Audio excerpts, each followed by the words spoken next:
Hi friends, welcome to Tejas home. నేను మీ తేజస్. ఈరోజు నేను మీకు ఆసనం ఎలా చేసుకోవాలో చూపిస్తానండి. మనం ఏదైనా పూజలు చేసేటప్పుడు మనం ఖచ్చితంగా దేవుడికి ఆసనం చేస్తాం కదా, అలాంటిది ఈరోజు నేను మీకు ఇప్పుడు వచ్చే వినాయక చవితికి ఎలా ఆసనం చేసుకోవాలో చూపిస్తానండి. ఈ ఆసనం మీ అందరికీ నచ్చుతుంది, చూడండి. ఆసనం చేయడానికి మన ఇంట్లో ఒక ఖాళీ పెట్టెలు ఉంటాయి కదండి, ఏదైనా కార్టూన్ బాక్స్, దాన్ని ఇలా గిఫ్ట్ పేపర్తో కానీ లేదంటే ఏదైనా న్యూస్ పేపర్తో కానీ మీకు ఏది నచ్చితే అదండి, కలర్ పేపర్స్ ఉంటే కలర్ పేపర్స్, దేంతో అయినా సరే దీన్ని ఫస్ట్ ప్యాకింగ్ చేసేసుకోవాలన్నమాట.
అంటున్నానండి, చూడండి రెడీ అయింది. ఇప్పుడు ఈ స్కై బ్లూ కలర్ మీద గ్రీన్ కలర్తో, ఎల్లో కలర్తో, బ్లూ కలర్తో నేను ఏదైనా డిజైన్ వేసుకోవచ్చు. డాట్స్ కావచ్చు, లేదంటే నామంలా కానీ ఎలా అయినా మన ఇష్టం అండి.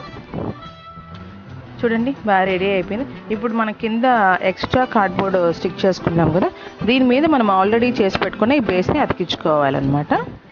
సో ఇక్కడ ఫస్ట్ హార్డ్ గ్లూ గన్తో నేను గ్లూని అప్లై చేస్తున్నాను.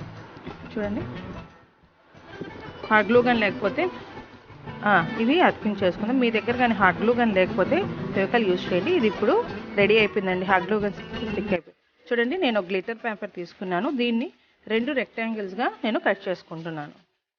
ఇలా కట్ చేసుకున్న రెక్టాంగిల్తో స్వామివారికి చేతులు పెట్టుకోవడానికి అన్నట్లు అనుకూలంగా పిల్లోస్ లాగా నేను రౌండ్గా చేసుకుంటున్నాను. దీనికి ఒక సర్కిల్ని కట్ చేసుకొని అతికించుకుందాం. ఇప్పుడు కింద ఇలాగే ఇంకోటి కూడా చేసుకోవాలి. ఇది జస్ట్ డెకరేషన్ అనమాట. మనకు ఆసనం అయితే రెడీ అయిపోయింది. జస్ట్ నేను డెకరేషన్ కోసం కొంచెం ఎక్స్ట్రా చేస్తున్నాను అంతే. మీకు ఇష్టం లేకపోతే చేయాల్సిన అవసరం లేదు. ఇది కంపల్సరీ కాదండి. చూడండి ఇలా పెట్టేసుకున్నామని ఇలాగే ఇంకోటి కూడా రెడీ చేసేసుకోవాలి. ఇప్పుడు రెడీ అయిపోయిందండి. ఇంకెందుకు చూసేద్దాం.